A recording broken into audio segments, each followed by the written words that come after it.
discussion on the foundational texts of Indian philosophy. This meeting will be recorded and it will be posted on YouTube. If you have missed any of the previous discussions, you may find it on YouTube. Also, there will be a question and answer segment at the end of the discussion session. If you have any questions, please feel free to unmute yourselves and ask. Please use the raise hand feature of Zoom in order to maintain the queue. If you are not speaking, please mute yourselves in order to minimize the disturbances. Thank you.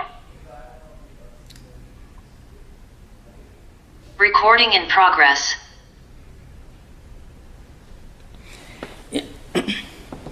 Thank you and welcome everyone. Om Sthapakaya cha dharmasya sarvadharmaswarupine avatara varisthaya Ramakrishnaya te namah. So we are continuing our discussion on the Purusha Suktam from the Rig Veda. You know, there's a special reason why I mentioned Rig Veda, because Purusha Suktam is found in all the four Vedas with slight variations, except that in Samaveda it is found only in a fragment, and Yajurveda it is quite long, and also Rig Veda, but the most authentic version is found in the Rig Veda. There are slight variations, and as we proceed, I shall try to point out some of the various versions in the four Vedas. Now, in the comment section, there was a request from some writers. That is, you know, in my previous classes, I tried to give a definition of Purusha. So, what is Purusha? So, one definition that was given was this Puri Shete iti Purusha. I mean, Purusha is that divine spark, the divine reality, the immanent indweller, the inner divine spirit that is present in everything and everywhere. The immanent aspect of the divine, the all-pervading reality which has got an immanent dimension. It's called Antaryami, means that which resides within all beings and which regulates and controls everything. So the definition that I gave was Puri Sheteti Purusha. Purusha is that divine spark which resides within our body, and for that very reason it means it is distinct from the body, different from the body, Shariri Indriya Vedriktam. Atma in the Upanishad and the Shankaracharya's commentary. So they thought that, some of them thought that this definition is part of Purusha Suktam. No, it is only definition taken from other works where the word Purusha is defined in so many different ways. For example, Purusha Puri Shadaka. This is Yaska's Niruktam, it's called, which means that Purusha, the Jivatma, which resides with the human body, within the human body, which is endowed with 9 openings. I mean, the 2 eyes, the 2 nostrils, the 2 ears, the mouth, and the 2 openings. And then Purishete Purusha, that's the one which I quoted. It is found in Shankaracharya's commentary. But it closely follows Yaska's tradition, because Shankaracharya very often quotes Yaska's own definition. There is one definition that is exclusively from Shankaracharya, that is Pura Purvameva iti Purushaha. This one, Asit Pura Purvameva iti Purushaha. That supreme person, the cosmic person, the divine reality which was there at the very beginning, which is the fundamental cause of everything that exists. These are some of the definitions. Puridekhe Sidadi Tishtadidi Purushaka. Practically they all mean the same thing. Pum Shariram Buddhirva Tatra Aso Vishyobalambhanartham Sidati Idi Purushaka. It's a very famous definition from one of the commentators, Durgacharya, who wrote a well-known commentary in 2 volumes. You can get that. I don't know if they are available in English. Durgacharya was a great commentator who wrote a commentary on Yaska's Nirukta, which is the first effort to define the words found in the Rigveda Samhita. Mostly he took mantras from Rigveda Samhita, not just a few hundreds, and he wrote a commentary on it. So, for example, his method is, suppose he wants to give a definition of who is Indra, the deity, the Vedic god. Indra Kasmat. Why is called Indra like that? Vaishwanara Kasmat. Like that. Why and how that particular word got that implication. Like that he goes on giving definitions, descriptive definitions. That's what is called descriptive definitions. So please remember, when you listen to this class, what I'm trying to do is to give an interpretation in modern English of the Purusha Suktam, especially the version found in the Rigveda Samhita, 10th Mandala, 90th Sukta, because it is found in other Yajurveda and also Atharva Veda, and as I mentioned, in scattered form in Samaveda. So, of course, following the commentary of Sayanacharya, because Sayanacharya's commentary is the most authentic commentary on the Vedas. He wrote commentaries on all the 4 Vedas. So it is a huge Herculean task.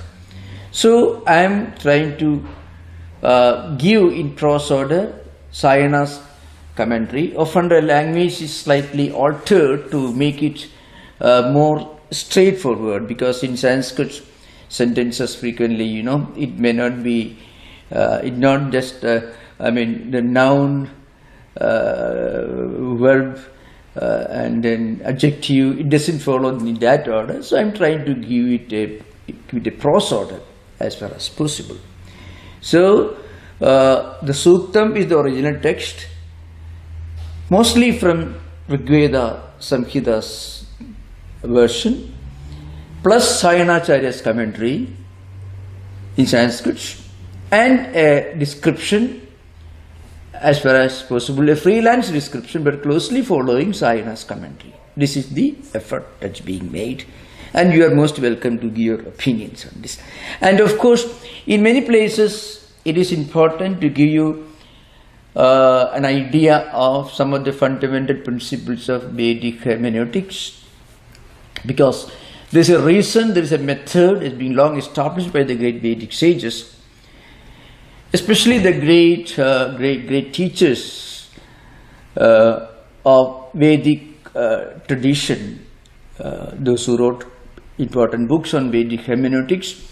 They give some guidelines and fundamental principles which are supposed to be followed, which are supposed to be the authentic ways of interpreting the Vedic mantras. So I am trying to give an outline of the fundamental vital principles of Vedic hermeneutics. If you listen to the previous 2 sessions, you find some of the, especially the 6 different principles of Vedic hermeneutics in general, especially some of the principles employed in interpreting the Rigveda mantras. Because in Rigveda, as I mentioned, is a very irregular language. It doesn't follow a particular grammatical structure, strictly speaking. And again, Vedic language is much older than the modern Sanskrit. Modern in the sense, the Sanskrit, which was actually established as a definite grammatical structure 900 years before Christ was born. So when you talk about modern Sanskrit, you're talking about a Sanskrit whose grammatical structure and principles of interpretation were laid down by Panini 900 years before Christ was born. So that is the modernity of modern Sanskrit. So thank you. Now we come to subject. Another very important thing for you to remember. Those of you are, some of you may be following the scholarly tradition of Indian scholarly tradition. So if you look at the Bhagavata Purana, which is the most important devotional classic in Hindu Vedantic tradition, if you go to Dvitiya Skandha, it may be called a book. There are 12 books, books not bound book section in that sense, 12 books in the Bhagavata Purana, which has got more than 18,000 verses. And in that book, in the second chapter, the transition from the fifth chapter to sixth chapter. So second skandha, they call it Dvitiya Skandha, second skandha, the second book. The transition from fifth chapter to the sixth chapter, you find the ideas of Purusha Sukta completely. In fact, the commentator of Bhagavata Purana, Siddharacharya, says towards the end of the fifth chapter, chapter number 5 of the second skandha, Dvitiya Skandha of Bhagavata Purana, Siddharacharya says you can understand this section only if you know Purusha Sukta. So this should be understood in the light of Purusha Sukta. Sa eva Purushas tasmad andam nirbhidya nirgataha sahasra uru ankri sahasranana shishavan. So he says, for example, this Purusha, it is endowed with, that Purusha is endowed with 1,000 eyes, 1,000 middle portions, 1,000 heads and so on. 1,000 here means infinite, all-pervading, the all-pervading nature, the omnipresent nature of the cosmic reality, which is the physical form of the all-pervading divine spirit, which is actually impersonal, attributeless, non-empirical, transcendental. But if we can have a physical aspect, it is this Purusha. So he says, Sakasra Sisha idi ardharchasya brahmanosya mukhamasid. Brahmanosya mukhamasid is a mantra from Purusha Suktam, which is a description of the creation of humanity and the division of the entire humanity into different categories based on the characteristics, not birth, but characteristics. So you can find Purusha Sukta is the first, gives the first reference to the 4 human temperaments, exemplified Brahmana, Kshatriya, Vaishya, Shudra, not caste, but rather 4 types of human temperaments. Those who are highly evolved in spiritual life, who are of a contemplative nature, who are mostly philosophers, contemplatives, those who spend their time in meditation, in teaching, who are always immersed in higher spiritual ideas, they call Brahmanas. Then Kshatriyas, who are active, dynamic, who are involved in a lot of physical activities, which later came to be known as the warrior class. Then those who are involved in different trades and business activities, Vaishya, and then Shudra, those who are not endowed with much spiritual temperament, those who are more of a active nature, but not giving much importance to intellectual pursuits or even business, those who are mostly involved in doing some kind of service activities. So you can find this this Purusha Sukta. It is so comprehensive. At the beginning, it describes the absolute reality as a cosmic person, as a transcendental dimension. Purusha evedam sarvam, yat kinja jagat, all you can find it. Idam sarvam Purusha eva. All that you find in this universe is only that Purusha only. And then it gives a very wonderful allegorical description of creation. Creation itself is a yajna. It is a sacred ritual. The creation is equated to a great Vedic sacrifice. Not sacrificing, not like you find in the Abrahamic tradition, Abraham was willing to sacrifice his own son. Finally, he ended up sacrificing a goat or something like that. Not that kind of sacrifice, but rather sacrifice through contemplation, sacrificing oneself, one's own comforts, one's own existence for creating this universe. That means the cosmic person, the divine reality, manifests himself as this empirical, all-pervading, tangible universe. So it's called yajna. Yajnana yajnam ajanta deva, you find he can later. We will discuss that maybe after one or two more sessions. So first, the description of the absolute reality, all-pervading, transcendental and immanent. It is Paramatma Sarupa Eva, Sayanacharya says, is only the all-pervading Brahman or Atman, Paramatma.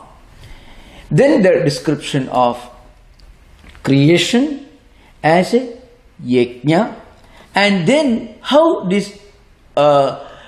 from this all-pervading cosmic person, people of different temperaments, those who are of a contemplative nature, spiritually endowed, and those who are more of an active nature, those who are involved in different activities, how people of different temperaments came into existence, how they were born from all this. So you can find a very beautiful allegorical conception.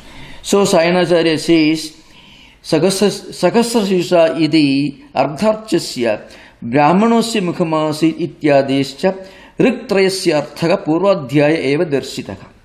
So Sayanacharya is trying to explain the connection between the 5th chapter and the 6th chapter, 5th and 6th chapters of the 2nd skandha, called Ditiya Skandha, or 2nd book of Bhagavata Purana. So you can find, if you read that, you may get a monotheistic interpretation of Purusha Sukta you will get. Now we will come to the Suktam proper. So, as we already finished the first mantra, Sahasra Sesha Purusha Sahasraksha Sahasrapat Sabhumim Vishwado Vrutva Atyadishtat Dashangulam. This is what we discussed. Of course, you find here, for example, Shukla Yajurveda gives Sabhumim Vishwatas Prutva. You find. So, Vishwado Vrutva, in the Rigvedic version, Vishwadas Prutva means having touched, having pervaded, having enveloped, all these meanings can be there. So this is the first mantra, already finished. If you have got any doubt, you are most welcome to ask during interaction. Then we also discussed the second mantra. Purusha evedam sarvam yad bhudam yaccha bhavyam. Idam sarvam purusha eva.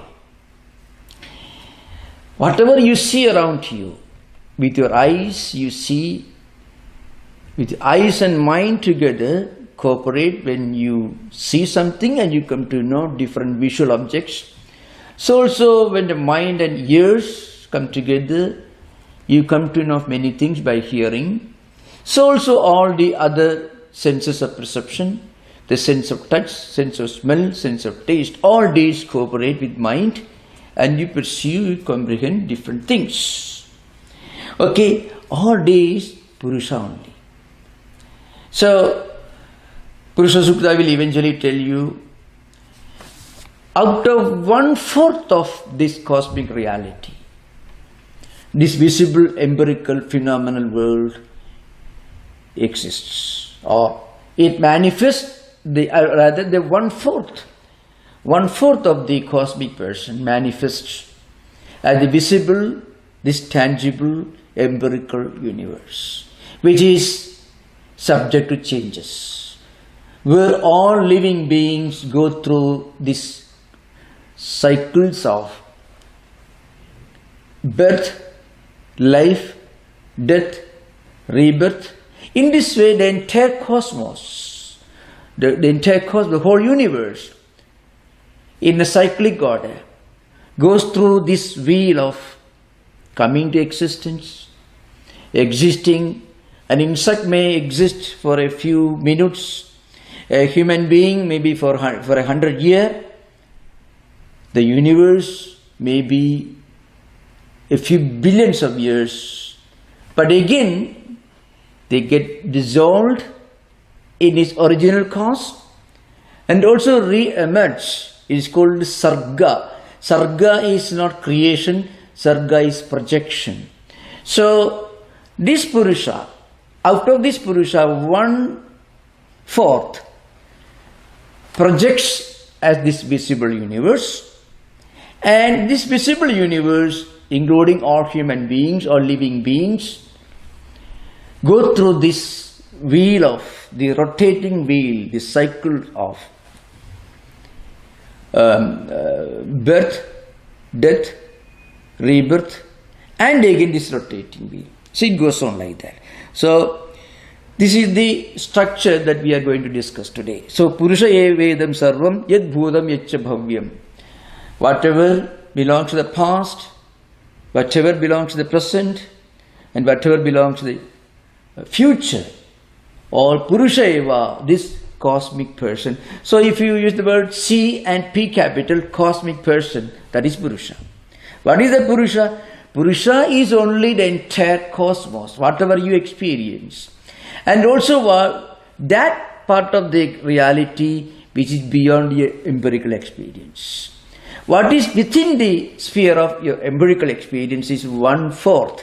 It's an allegorical metaphor. Again, it's a great poem and also a great spiritual realization. It's a great spiritual realization and also a great poem. Actually, every great poem has got some kind of a spiritual realization behind it. If the poem is worth reading, I used to repeat again and again. Suppose you go to the market and buy a huge bundle of paper and a lot of wonderful pens, and you are very healthy and strong, and decide, I am going to write poetry for the next 1 week.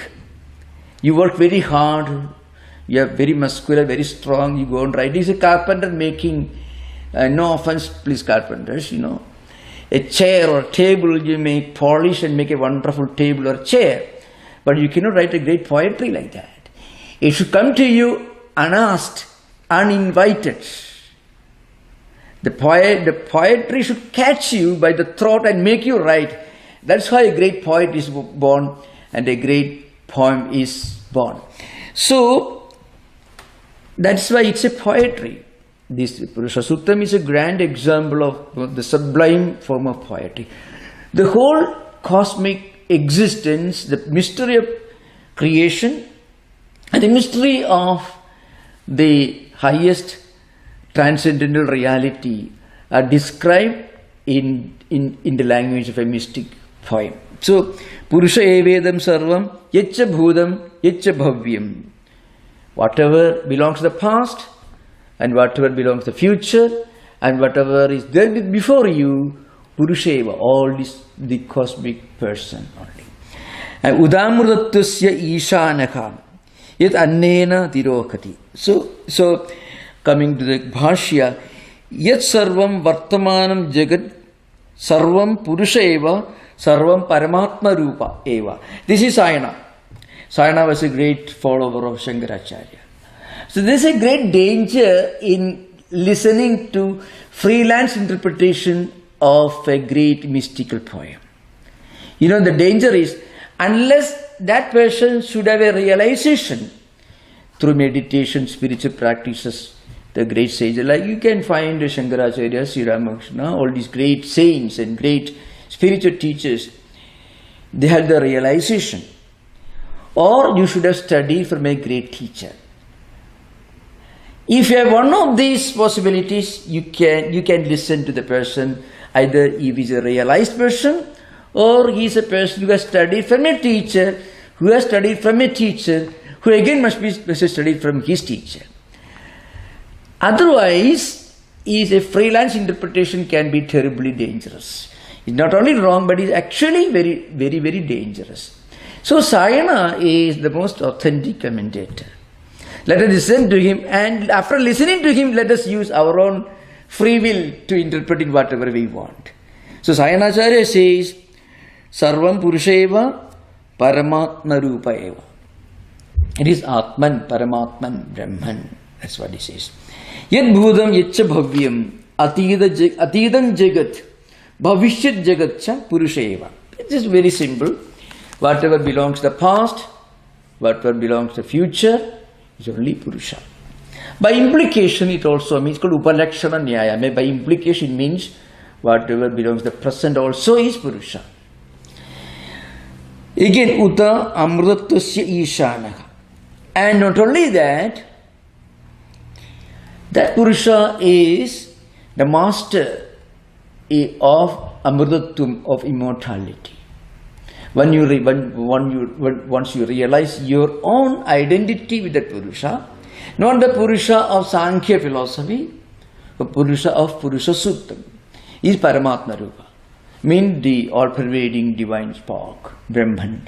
Once you realize this identity, your own identity with Brahman, then what happens? You also become immortal. So, apicha amaranattvasya, amaranam means deathlessness. State amaranatvam means deathlessness. So, once you realize, you also attain your own deathlessness. Yad annena atirokhadi yasmat karanat praninam bhojena annena nimitta bhudena sukiyang Karanavastham adhikramya paridrushyamanam jagadavastham prapnodi. So what it means is, once you realize this, you identify your own true nature with your own true nature. And not only that, same Brahman also manifests as the cause of this transmigratory cycle, which is regulated by the principles of the only word that in Sanskrit, karma phalam, means the results of a karma. So according to Vedanta, according to even Sankhya, Yoga, Buddhism, you find whatever we do, whatever we experience, that becomes part of our personality. And we carry the subtle residual effects and results of our actions and experiences. And it becomes a samskara, a vritti, a samskara, a vasana, a sankalpa. And accordingly, we do things in future. Our actions are influenced by the results of our own previous actions. And this eventually is spread out through the entire life, not only one life, the cycles of birth, life, actions, death and rebirth. And who is the regulating principle of this cycle based on karma phala? That is also Purusha. That's the meaning here.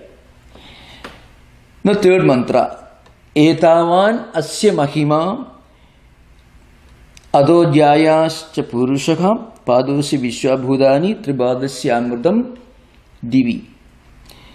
Now the prosorder is Atida Anagada Vartamana Rupam Jagaditu Asti. So what it means Etavan. Of course, the same word in Samaveda becomes Tavanasya. So you can find an example of different versions. Etavan Asya. Okay, now this visible universe, whatever you experience, this is the Mahima, the manifestation, the glory of Purusha.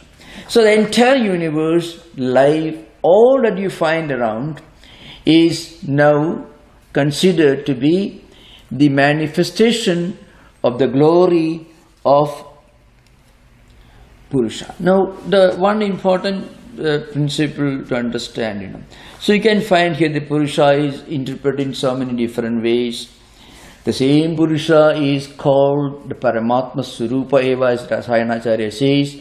The same Purusha is also called the regulating principle behind these cosmic cycles of birth, life death and rebirth, and the same Purusha, the Purusha manifests himself as so many things in this universe. The entire universe is a tribute to that Purusha, a glory of that Purusha, a manifestation of that Purusha. So here we have to remember, this is in the Vedic hermeneutical classics, Vedic scholars, interpreters, again and again make one important point. This is not the name of an event or an entity or an object. This is actually a spiritual, a mystical experience. And they say it is not something that we pursue using our own tools of perception. So the famous statement that Shankaracharya makes in this context is Pratyakshadi pramana anulabdhena hi vishaye sudehe pramanam na. So Pratyakshadi pramana anulabdhe na means hi vishaye sude pramanam, or you can put it other way, Pratyakshadi pramana anulabdhehi vishaye sudehe pramanam na. There is actually a response in one context of the Shankaracharya's commentary. But it means is, whatever you pursue using your tools of perception, for example, eyes, ears, sense of touch, sense of smell, sense of taste. These are the 5 senses of perception, and mind. Whatever you pursue through these pramanas, the tools of epistemology, tools of theory of knowledge, for that you don't have to turn to a book, scripture, Vedas or anything. What cannot be perceived empirically using your eyes or ears, whatever you cannot perceive at the sensory level, to understand that only you turn to these great mystical books called Srutis or Vedas or Upanishads. It's a fundamental principle, remember. So when we read this great poetical classic, Purusha Suktam, we should remember this is a realization of great sages in their own meditative experiences. This is an important thing to remember. Of course, Sayanacharya, the commentator of Vedas, he also makes it very clear. The same point he makes. He says these are important principles we have to keep in mind when we read these books. In fact, it's interestingly, those who have read this Ramanuja Panikir's work, his Veda Manjari called Vedic Experience, the great work, as I mentioned, it's not exactly a translation. It is an attempt to catch the spirit of the Vedas through Western poetical, little poetical methods, So you find him translating many of the mantras into his own poetical form in modern English. He was, of course, a teacher. He was a professor in Southern California, perhaps, I think so. So where you find Vedic experience, so he also writes them. He also, in his introduction or elsewhere, he makes a point. He doesn't refer to Sayana, but what I'm going to tell you right now, quoting Sayana, he also says, in Vedas, you are not getting a statement of a fact that you can verify using your own tools of epistemology, your own tools of knowledge. It is an experience, a mystical, transcendental experience of the great sages that you are finding when you read the Vedas. So you can find an attempt to catch the spirit of these great sages. So Sayanacharya says, Pratyakshena anumityava yastu upayo na buddhyade enam vidanti vedena tasmat vedasya vedada. Into any Vedic conference, any Vedic discussion worth the name, you can find all scholars quote this again and again. That is, Pratyakshena anumityava yastu upayo na buddhyade. So whatever you cannot perceive or understand using your tools of direct perception or inference or other pramanas, other tools of knowledge, whatever you cannot perceive or comprehend, whatever you can never pursue accomplishment, using your own tools, the well-known tools of epistemology, either direct perception or inference. Pratyekshena animityava yastu upayo na buddhyate.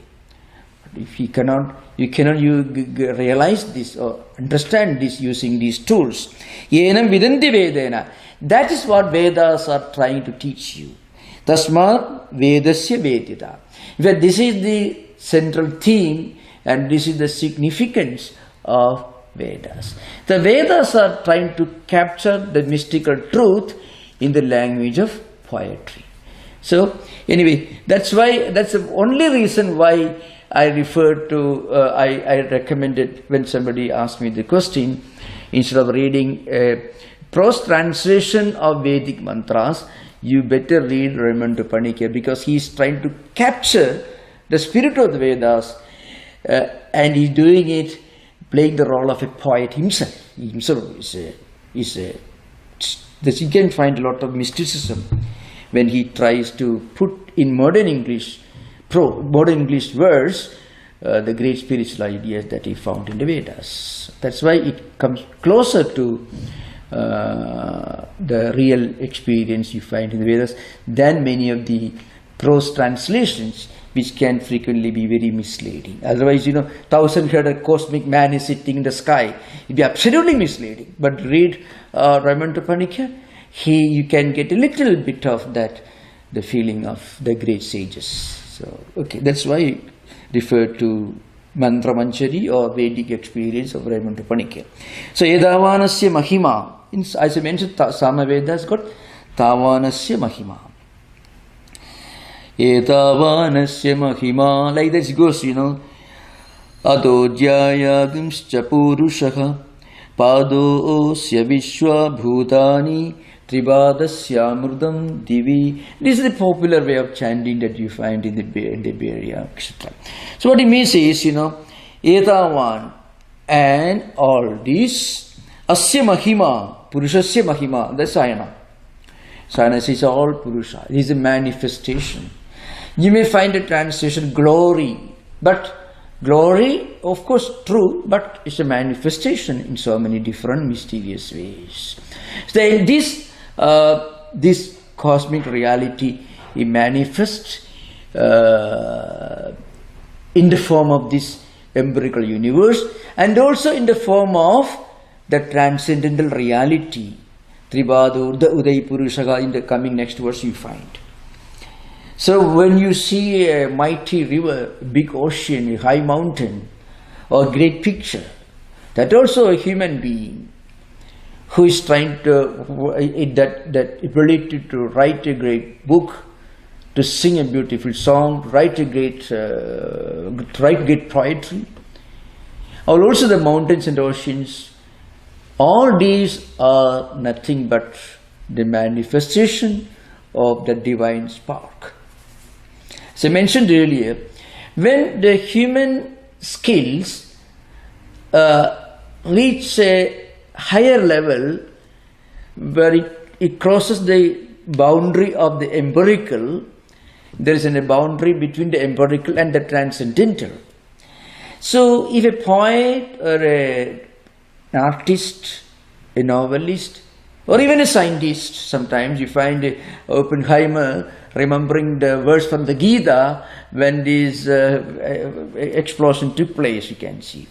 So the spirit of Gita is catching him. That's why he remembered that. Otherwise any scientist would have remembered maybe some formula or something. But his mind beyond that. So in all this you can find the manifestation of Purusha. That's why Sayanacharya says, Etavan sarvopi asya mahima, Purushasya mahima, samarthya visheshaka, nadu tasya vastava surupam. Samarthya visheshaka means the splendor, the samarthya means the efficiency, let us say, kaushalam, the glory, the manifestation, the diversity of manifestation of the Purusha. Nadu tasya vastava surupam. It's not that. See, a great novelist writing a great novel, a great poem, or a great writing, a great painting, is certainly a manifestation of that Purusha. But a painting is not Purusha, that's what he says. So, natu tasya vastava swarupam. You cannot say the painting is Atman. You cannot say great classical work is an Atman. So I mentioned, when the skill, when the human skill crosses the boundary that divides between the empirical and the transcendental and reaches the transcendental, there you find it's a manifestation of Atman. That's an important thing. So at the empirical level, it may be a good novel, but at the transcendental level, it may have a message. And that message may have something to do with spirituality. That's why when you write a really great book, you write a book, or maybe you read a great book, you feel it's true.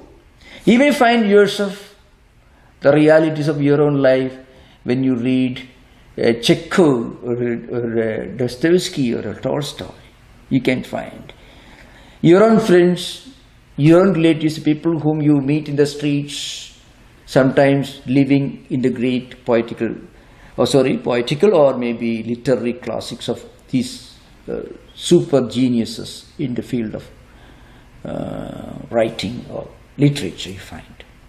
That's why when a great writer walks the street, he recruits the ordinary man walking the street, also becomes part of his literary imagination. He doesn't think and imagine, let me try to put it then that would, no, you won't consider such a book worth spending money and buying and reading. It will be terribly boring. But when the spirit of Atman takes the form of a literary genius, and if he walks in the streets, he will recruit characters from the streets, from the markets, from everywhere. And so they become alive when you read, and you are able to connect with them.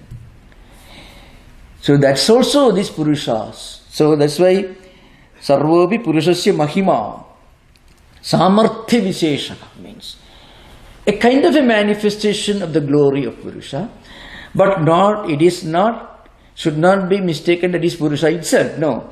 That's why Natu Tasya Vastava Surupam. It's not its original, it's not the full form, it's only a manifestation. Purushaha ata jyayancha. So mahimnobi adisayena adhikascha. So the Purusha has got another higher dimension, a dimension that goes beyond the empirical.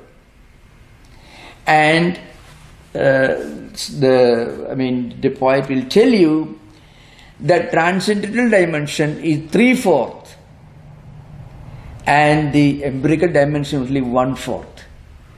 Again, should not be taken mathematical in terms of mathematical accuracy. It is again a metaphor, it is again a great allegory. Because actually a poet can use an allegory, but the reader can capture the spirit.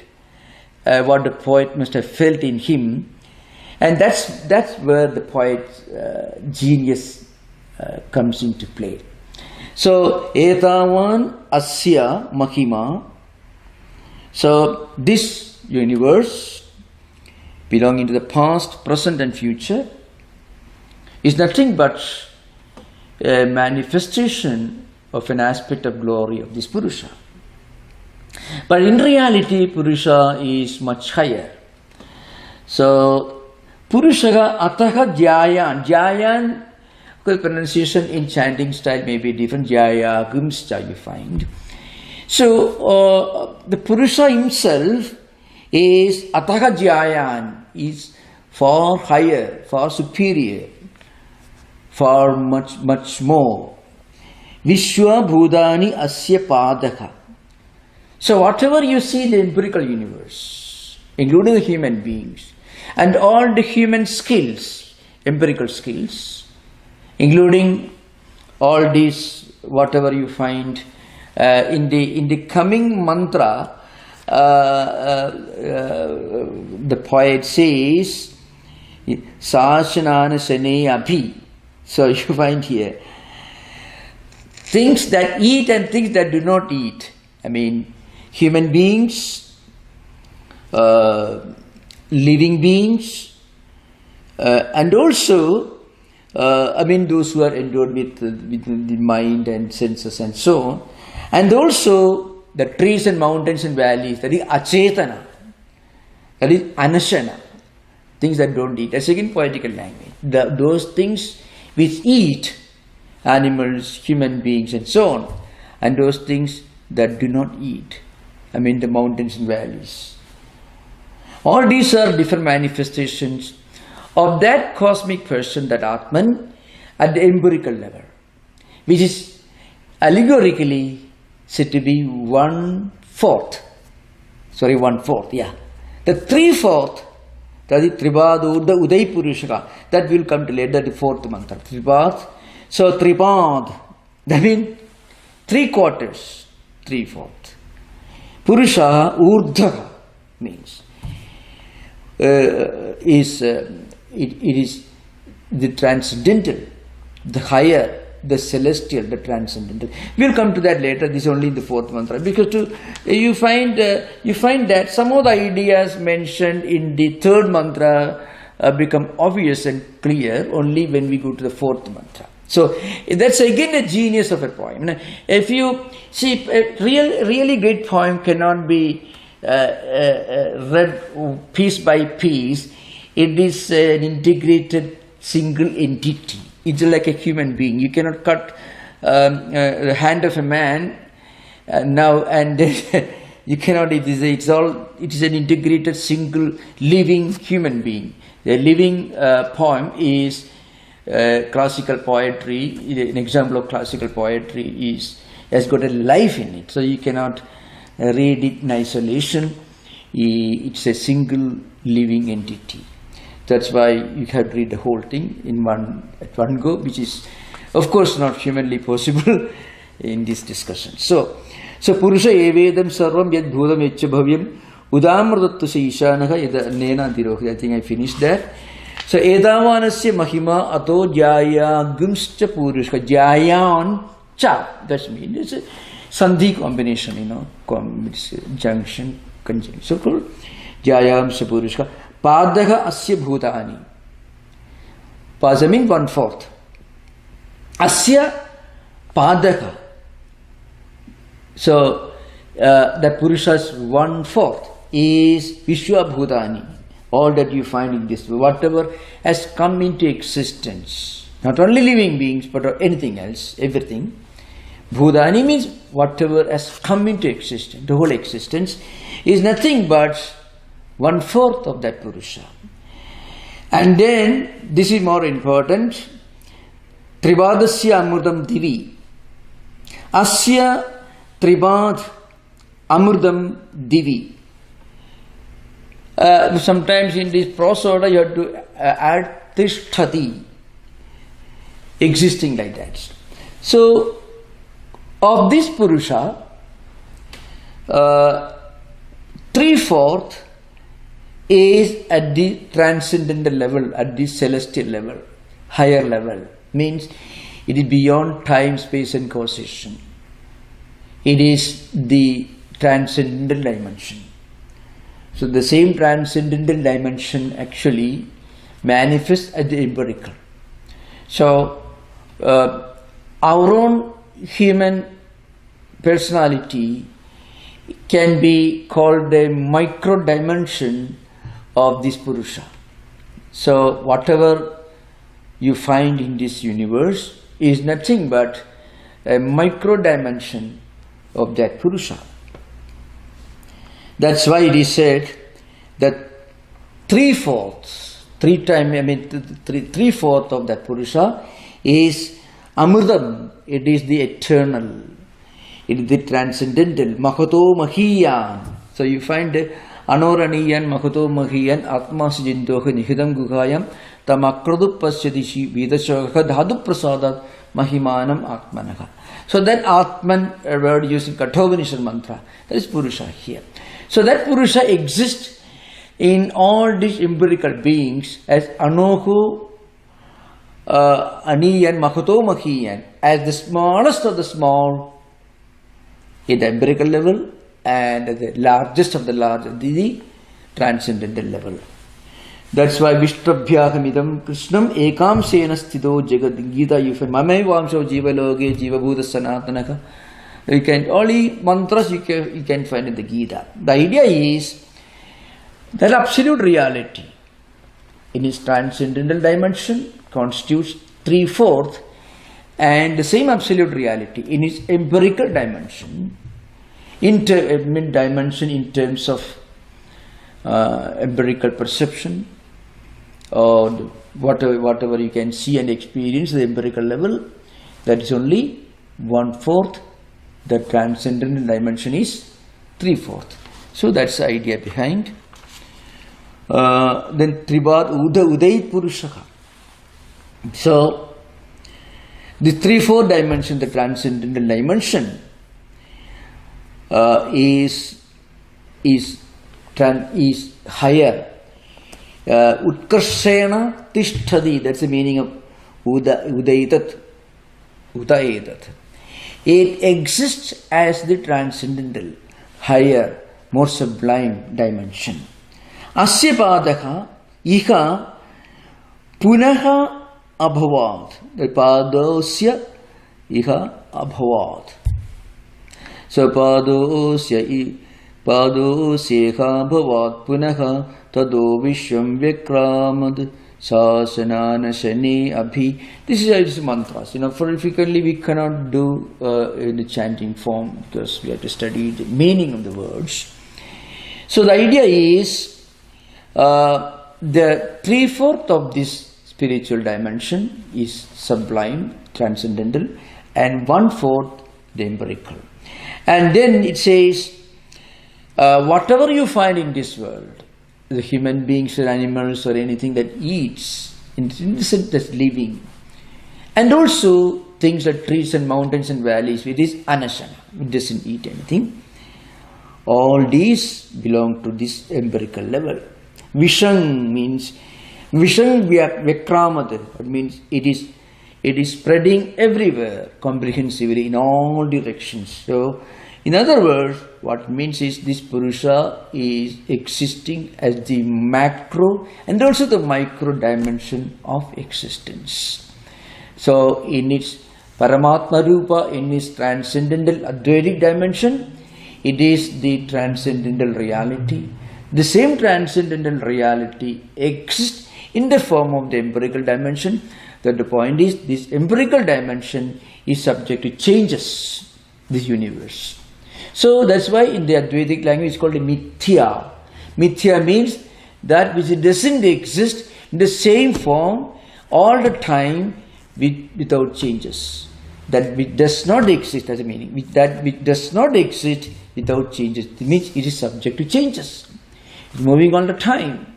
It goes through the cycles of coming to existence, existing and getting dissolved, again reprojection, sarga, projection again. The same reality projects at the empirical, and the same reality also exists all the time as the transcendental. So now we can have interaction. You are most welcome with questions. Thank you. Thank you, Maharaj. Thank you. Very magnificent concepts and wonderful explanation. Thank you. Based on the cue of the raised hands on the Zoom call, Sri Ram has the first question. Yeah, please, Sri Ram. It has often been recommended to me to chant the Purush Shlokas every day. Yeah, very good. One thing I can see is that it is comprehensive in meaning. It's good Shravana to do 2 pages. You have a complete description of the entire universe. And then also later on we will see there are elements of Anusandhanam. Yeah. Veda Hametam Purusham Mahantam. Yeah. Can you just comment on that, Swamiji? And then that we'll come to that. That comes to the end, Veda Hametam Purusham Mahantam Aditya Varnam Tamasa Parastar. That will come to that later. Okay. I didn't see that. I didn't catch the meaning of Yadadne. We will discuss that later. We'll discuss that later. Because that comes, but we'll discuss that later. Okay? Because, Vedahamedam Purusham Mahantam Aditya Varnam Tamasa Parastad, that we'll discuss later, because actually that subject comes towards the end. As you proceed further, the same idea, all these come towards the end. After this, I think from 8th mantra onwards, we will start discussion on yajna. How, yat purushena kavisha deva yajnam atanvada vasanto asya dijajyam ikshata. So you can find a description of yajna, a description of the universe as a yajna, as a sacrifice, a sublime ritual. And also how different human beings, not only human beings, all living beings came into existence with different temperaments. That we can, we'll come to later. We can. But do you recommend that when we chant the Buddha Sutta every day, we use it for? I will. It is. We use it as an aid for dhyana for meditation. Yeah, it is used. It is. That's why it is. Sometimes some people chant it when doing bath, when they're taking bath in the morning, and it is used also abhisheka. It's an important mantra for doing abhisheka in certain mantras, especially in the Vaishnava traditions. It is used. Oh, Purusha Sukta is so universal. It can be Shaiva dimension, the Vaishnava tradition also. Okay, we will discuss that later. Vedaka Medam Purusham Mahantam Maditya Varnam Tamasa Parasta, etc. We will discuss that later. In fact, that very subject comes later. I missed the meaning of Yadannena Tirokati. Yeah, we will come to that. Oh, Yadannena Tirokati. Yeah. So, Akashad Vayu Rakni Akne Rabhaga Bhip Pridhivi Pridhivyam Oshedega Oshedivega Annam Annamaya Purusha. Yeah, I'll come into that. Yet Annena Tirokati means, Anna means matter. So actually, the whole creation, the empirical universe, it expands, grows by food. So Annam can mean food, Annam can mean matter, Annam also can mean bhogyam. Whatever we experience, any experience can be called bhogyam. So, yet annena zero means the entire universe, the whole creation and the empirical world is expanding, existing by through the karma phala. Bhogyam means karma phala. So, you can see the whole humanity functions according to karma phala. Our actions, our behavior constitute our character.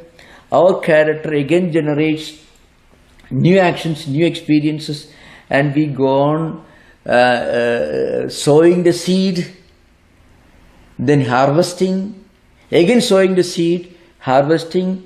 In this way, this whole cosmic cycle of empirical existence continues like a wheel. So that is the meaning of bhogyam. The true meaning of anna here, philosophically speaking, it means bhogyam. Bhogyam means karma phalam. Karma phalam means, clear? Somebody? Yes, what you're saying is this statement is saying that the universe is governed by the law of karma. Yeah, that's true at the empirical level. Cause and action, cause and effect. Empirical level. But that empirical existence only empirical. It is subject to changes. The moment you realize that it is only empirical, at that moment you cross the boundary. See, I tell you, the moment we realize that this world is, it's only so much. When you realize that, you find that the realization comes at the same moment when you try to get a glimpse of the transcendental. Without getting a glimpse of the transcendental, you will not be able to realize the empirical nature of the empirical world. It's an important thing to remember. Without, see, it's not one after another. It happens simultaneously. This is even in our own life. When suppose you do something and you understand, well, it was a mistake. The realization that it was a mistake and you're crossing the boundary of that error, it happens simultaneously. It's an important thing.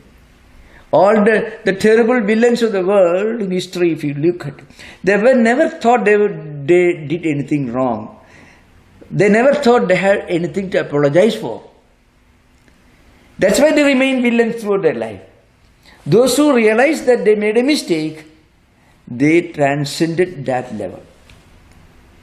It's like that, the moment we understand that this annena tiroha, this world, empirical world, it actually, see, Purusha evedam sarvam yad bhudam yad chabhavyam udamrudattasi ishanaha yad annena tirohati. Annena means, the real meaning is, atirohati. See, look at Sayana. Yasmat karana praninam bhojena annena nimitta bhudena Sokiyang karanavastham adhikramya paridrishyamanam jagadavastham prapnodi. What it means? In fact, this Purusha is the regulating principle, the guiding principle behind this play of people doing different things and they're enjoying or suffering their karma phalas. And again this cyclic life goes on rotating, and so that's the meaning. That Purusha is the regulating principle. That's why annena atirohati means jagadavastham prapnodi. Because of these actions, people continue existing in this empirical world at the empirical level, because they are creating their own karma phalas, they are enjoying their own karma phalas, and this rotation continues all the time. That's the idea behind it. Okay? Thank you, Maharaj. Okay. David, you're next. David, most welcome, yeah. David is not seen, is not visible. No. Hello, Swami. Yeah, namaskar. Thank you, thank you. Yeah. I have two parts to my question. The first one is very simple. Yeah. How do you spell the poet's name that you mentioned, who translated the English, and how do you spell Sayana? Oh, Sayana. S-A-Y-A-N-A. Sayana. He was a great sage who wrote commentaries on the four Vedas. Okay, and then you mentioned also the poet who translated into English that you referred to. Oh yeah, you know, long back, I think on the very first day, somebody requested me for some reference book. So I did not give a verbal translation of Rigveda Samhita, because if you read the word-to-word translation, you'll be terribly disappointed. But on the other hand, one great writer, and his name was, I think he was a professor in the University of Southern California somewhere. He had studied Sanskrit.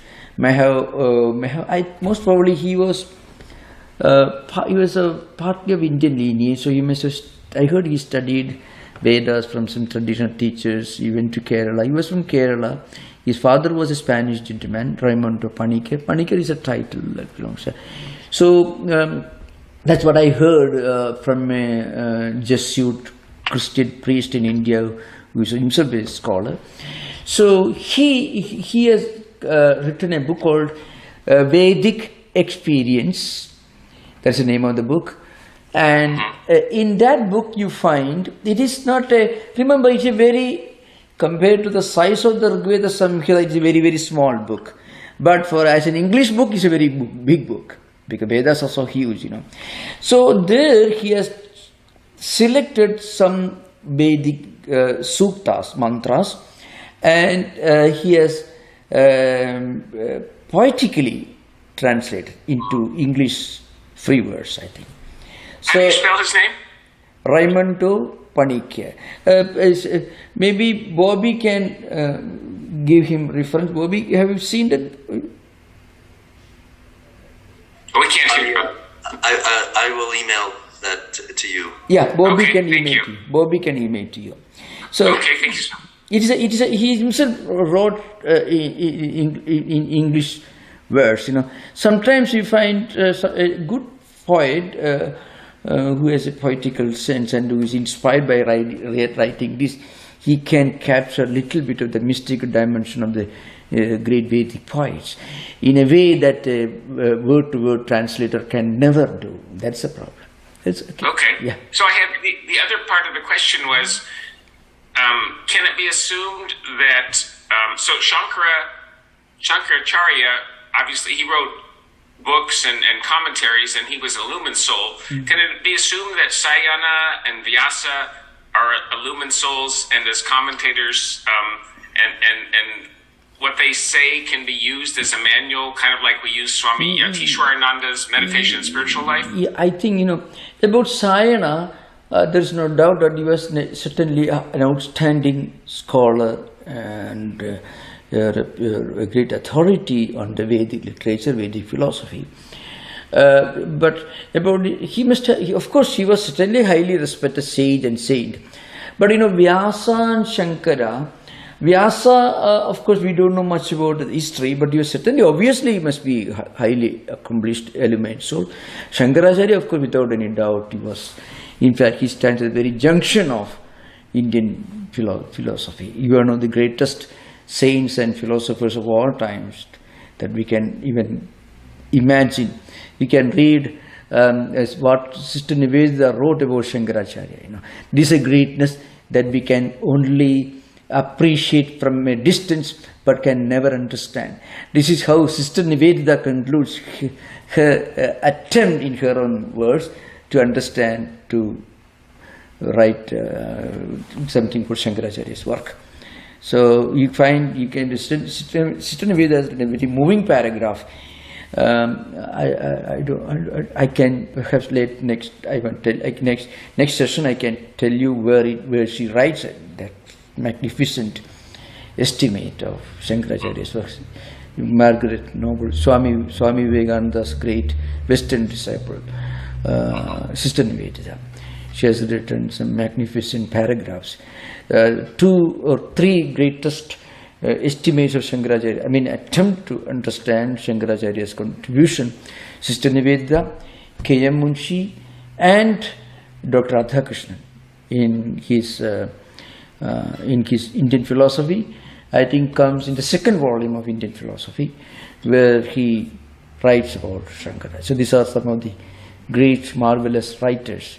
And Sister Nivedita, if you read, you can't help being moved, because she, you have to understand, she was not a great Sanskrit scholar or anything, but she was a great disciple of Swami Vivekananda. So she had developed a spiritual mechanism within her mind that could appreciate and capture the greatness of India's spiritual heritage, in a way that unfortunately many Indians even are not able to understand. We have time to do a review. Excuse me? You can see and then review. Review? Oh, yeah. I can't explain the stray audio, but I can give you the spelling of Raimundo Panikar's name. It is Raimundo, and the last name is Panikar, Panikar, Panikar. Could you spell the first name again? Raimundo, Raimundo. Okay. He's that Vedic translator? Yes, the book title is Vedic Experience. The Vedic Experience, yes. I see, okay. And it's in the chat now also. Okay. Raimundo Panikar. Thank you, Sanjay. Thank you. See that on Amazon Books, Google Books, etc., all over the web. Yeah. Maharaj, I don't see any more hands, nor are there any questions on the YouTube. Most welcome. Yeah. So anyway, thank you for the great questions. Yeah. So Swami, I did have though. Can you use those writings as, like Shankara, one can use his writings as a manual? These other writers, are they just more interesting, or can they be used I won't dare to equate Ramanuja Panikar or anyone with Shankaracharya. I can't even imagine, can't even think of it. Because Shankaracharya is an outstanding spiritual teacher, And so Ramanuja Panikar comes very close to doing justice to the Vedic mantras through his skill in writing English poetry. So please don't equate Ramanuja Panikar. As Ramanuja Panikar will never forgive you if you compare him to with Shankaracharya, because he was such a humble person. So he will never forgive you if you do such a terrible thing. Because just like comparing you with Jesus Christ, you must be a very wonderful Christian, but I can't compare you are Jesus Christ. I can't do that. You may write a wonderful article on the teachings of Jesus, but I will compare you with. Okay.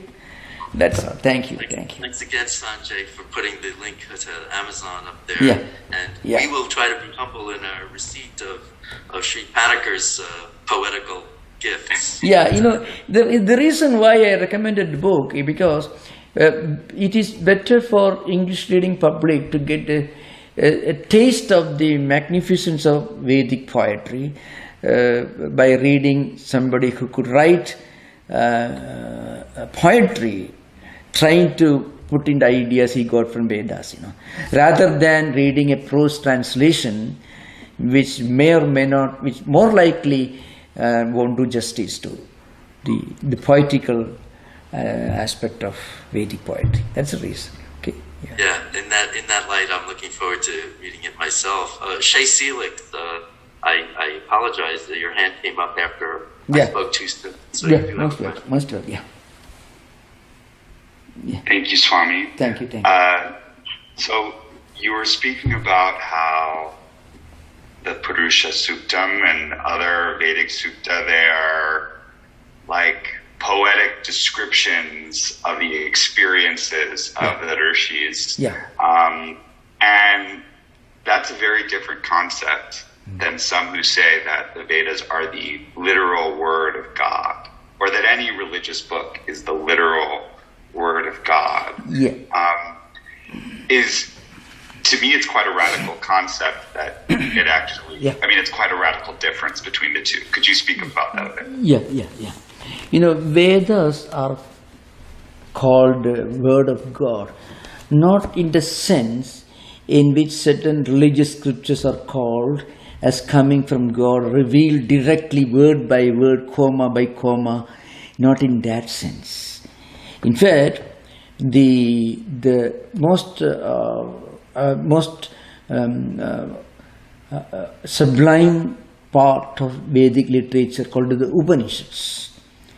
The Upanishads constitute the philosophical, the spiritual peaks of Vedic literature. And Shankaracharya, who wrote commentary, the most authentic commentaries, the first commentary on Upanishads, he says even the Upanishads themselves are secondary. The experience of what the Upanishads teach is the primary source of spiritual enlightenment. So this is the view. In fact, in our own tradition, in the Mundaka Upanishad, if you take the beginning of Mundaka Upanishad mantras, you find a well-known local person goes to a great sage and he asks the question, please teach me. And in answer to this, the sage tells him, there are two types of knowledge, the primary and the secondary. The secondary knowledge includes all the Vedas, all the books, the Bibles, everything. The primary knowledge is the experience that that you should reach, you should obtain by practicing the spiritual disciplines mentioned in those books. So, Devi Devi Devi, Tatra Paracha Paracha. Two types of knowledge. One is the supreme, that is spiritual experience. Then the secondary, the Vedas, and all the names are mentioned, Rig Veda, Yajurveda, Samaveda, Atharvaveda, Purana, all possible branches of learning are mentioned. To include, they are included in the category of secondary knowledge. But then you can say, if you find an Upanishad, actually the Upanishads are far superior to Rig Veda Samhita, no doubt about it. Upanishad is the essence of the philosophical, spiritual essence of Vedic literature. Now, Upanishads are given so much of importance as a metaphor, it said, coming from God, only in a secondary sense. In the higher level, even Upanishads constitute only a means to reach a higher level of spiritual experience, which is discussed in the Upanishads. So the experience discussed in the Upanishads is superior to the Upanishads themselves. It's an important. In fact, that's one important area difference between the Abrahamic, I would say, the Vedantic and non-Vedantic traditions. Vedantic tradition never will tell you that every word or comma or full stop of a particular book is directly coming from a monotheistic God. No. Shankaracharya says you should go beyond all this. When you reach that experience, all the Vedas become non-Veda. Tatra Veda, Veda Bhavanti. You can find it, Brihadaranyaka, Chandogya, find. When you reach that spiritual, mystical experience, the Vedas become non-Vedas. Means you transcend the Vedas. Now remember, but those who transcended the Vedas, they are writing commentaries on the Vedas. And that's why they are so authentic. That's why I mentioned, Shankaracharya's books are authentic. You cannot. David asked me whether Raymond Panigar book is as authentic as Shankaracharya. I can never even think of saying that. But Raymond Panigar's skill in writing, he is inspired by reading the Vedas. So that's why I think nobody has written anything comparable to what he wrote. There are only what he wrote in Vedic experience. There are not too many, only a few suktas he has taken, few mantras from Vedas he has taken, and he has given descriptions in prose and also in the form of poetry. I read this book long ago, 20 years ago, not recently. So, but then whenever a Western reader who is interested so much in the Vedic literature, I cannot recommend a better book that will capture you, because there's a life of poetry in his writings. The beauty, the charm of poetry. Any student of literature cannot but enjoy the captivating charm of his work. It's not the whole poetry. A lot of prose also is there. But maybe Bobby must have read something. You're a poet yourself. I'll say that if the book is out of print and some of us want to chip in, we'll get it together and we'll pore over it, because it may be a little hard to find, but we'll definitely get our hands on it. We had copies in our bookshop. You can try again. Once more you can try. We had, once upon a time, I've seen those copies in our own bookstore. You can make an attempt, yeah. I don't know if they are still there or not. I don't know. I found long ago some copies. I think I got a copy, maybe it was the last copy, and I gave it to Richard, Lima retreat. Okay, we'll track it down. I presented him a copy, yeah. Richard Schimpf. You can ask him. Yeah, okay. I will. Yeah. So thank you, Maharaj. Thank you. I was not unmoved. I can tell you that your references to the poetical voice and how it works in its authentic way did not land gently on my ears. Yeah. Very good. Thank you for. There were no further questions. Oh wait, Sriram's hand is still up. Come on, Sriram. Yeah. Just a small clarification. The direct experience is called aparokshanubhuti. Yeah, direct aparokshanubhuti. It's brahmanubhuti, atmanubhuti. All these are called direct experience. Yeah. Thank you so much. Yeah. Oh, there is another question. I think this is more of a format question. Yeah.